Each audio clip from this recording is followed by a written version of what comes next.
in these middle verses, he's not stupid. He knows that this is a life and death situation. He does not know what God is going to do, and he prays that way. God, you need to help me. This plea for God's help is a scream, either in surprise or in terror. You know, either he's just, whoa, what's Absalom doing? Or he's going, man, that guy's going to kill me if you let him. And he was willing to accept any of those situations. God answers immediately from his holy hill. How God answered was unclear. How God answers you is unclear. You may not know the answers in this lifetime. You may not know the answers until long after the situation has happened to you. But God does answer, and we need to remember those answers. David has looked back at all the times that God has done something in his life. And he said, I know how you respond to me. And I know that you are good. And finally, in the last verses, he realizes that deliverance is on the way. We almost have in these last verses this eerie, weird sense of calm. Most of the time when enemies attack me, I'm in panic mode.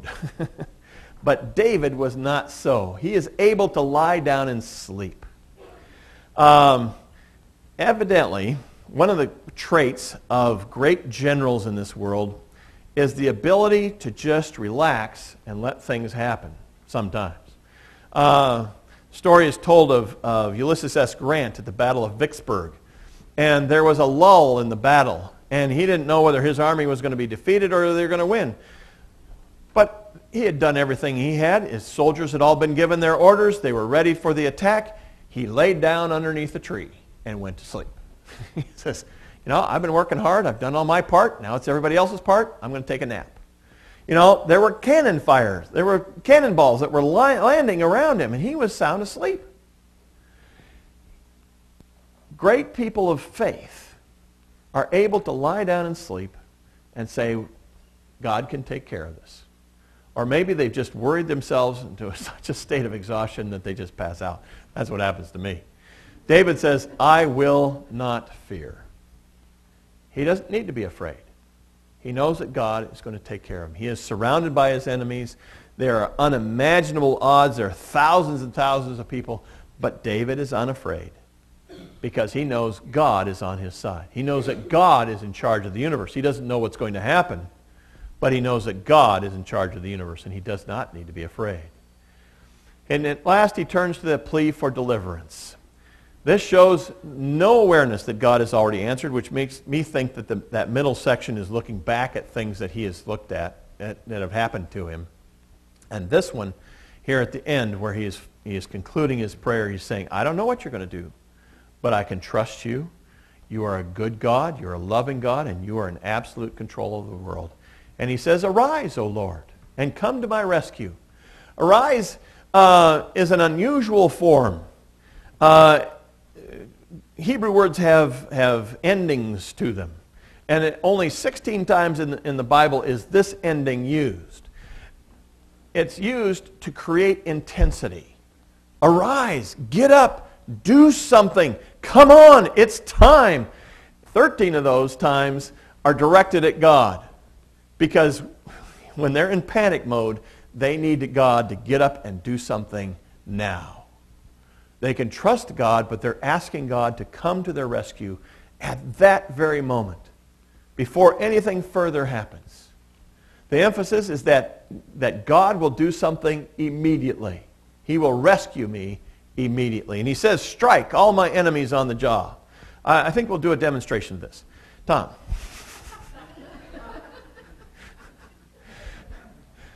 Striking someone on the jaw was a means of public disgrace. It was almost like a slap. It was they can't do anything, you know, they're down on the ground, or they can't fight back, and they smack them as a means of public disgrace. The breaking of the teeth part was an image of a lion that's got you in his mouth. And David is praying that the teeth of the lion would be broken so that he can escape and get away. David is asking for God to deliver. And he asks God for God's blessing. Deliverance and blessing, David knows, come only from God. the beginning of the psalm, it says, God will not deliver him. At the end of the psalm, he's saying, Lord, I know that you can. Arise and deliver me. And then finally at the end it says, may your blessing be on your people. And that includes all of us. So at the end he's saying, yes, this is the psalm I composed when I was running away from Absalom, but we all face situations like that. And we face situations like that in every part of our life. Whether it's starting out in grade school or whether it is in the nursing home, we face situations where we have enemies to face. And the blessings that God gives us are in all of those situations. The psalm has been expanded to cover all of us. As we look at applying this, we all know that God's has not promised that we would have an easy life. The life of the faithful is not a life free from attack. If David's going to be attacked, we're going to be attacked. If Jesus is going to be attacked, we should expect to be attacked. The enemy is going to try and undermine our confidence in what God does in our life. God will not save him because he's a worthless piece of meat and he's not worth saving. We begin to question our sense of worth to ourselves and to others and even to God. We wonder whether or not God loves us enough to come and save us, whether we're worth anything to God, and whether God is going to help us. But God has created us. We may look at ourselves and say, well, there's not much here to love.